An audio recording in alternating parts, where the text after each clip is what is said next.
جس بستی میں نماز کے لیے لوگ اٹھتے ہیں. تہجد کے حوالے سے میں نے یہ پڑھی ایک حدیث ہمارے جس کا مفہوم ہے کہ جب کسی گھر میں تہجد گزار اٹھتا ہے نماز کے لیے تو اوپر والے جو ہے اسے اس طرح دیکھتے ہیں جیسے ہم آسمان کا ستارہ چمکتا ہوا دیکھتے ہیں. وہ پوچھتے ہیں یہ ایک ستارہ نظر آ رہا ہے, تو ساتھی کہتے ہیں یہ وہی ستارہ ہے جس کے گھر کے اندر نماز تہجد ادا کی جا رہی ہے. یہ اہل آسمان اس کو دنیا کے اندر دیکھتے ہیں, دنیا والوں میں دیکھتے ہیں, اور وہ گھر اتنا قیمتی ہے کہ لوگ سوئے ہوئے ہیں اور وہ اٹھا ہوا ہے.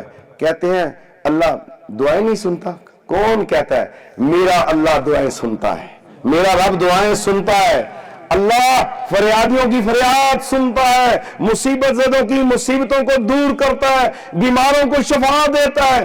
اللہ کیسے مانگے تو صحیح, مانگنے والے بن جائیں اللہ سے. آپ کو کوئی بھی مصیبت ہے ذمہ داری کے ساتھ کہتا ہوں 2 نفل توبہ پڑھیں, 2 حاجت کے پڑھیں, اللہ کی بارگاہ میں ہاتھ اٹھائیں, روئیں, گڑ گڑائیں. آپ یہ کام کر کے دیکھ لیں, سکون مل جائے گا اور اللہ کی طرف سے انعام بھی مل جائے گا. ہر بگڑی سیدھی ہو جائے گی.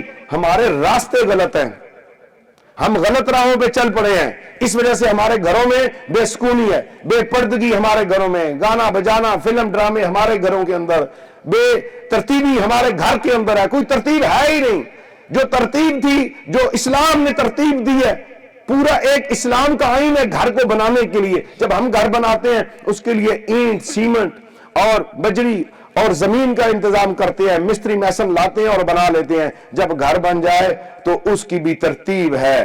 اس کی ترتیب یہ ہے کہ جس کا گھر بنے اور اس گھر میں سب سے پہلے جو آواز بلند ہو وہ اللہ اور اس کے رسول کی آواز بلند ہو اس گھر کے اندر. مزید ویڈیوز دیکھنے کے لیے محمدی رونی قافلہ کے آفیشیل چینل کو سبسکرائب کریں اور بیل آئیکن کو پریس کریں.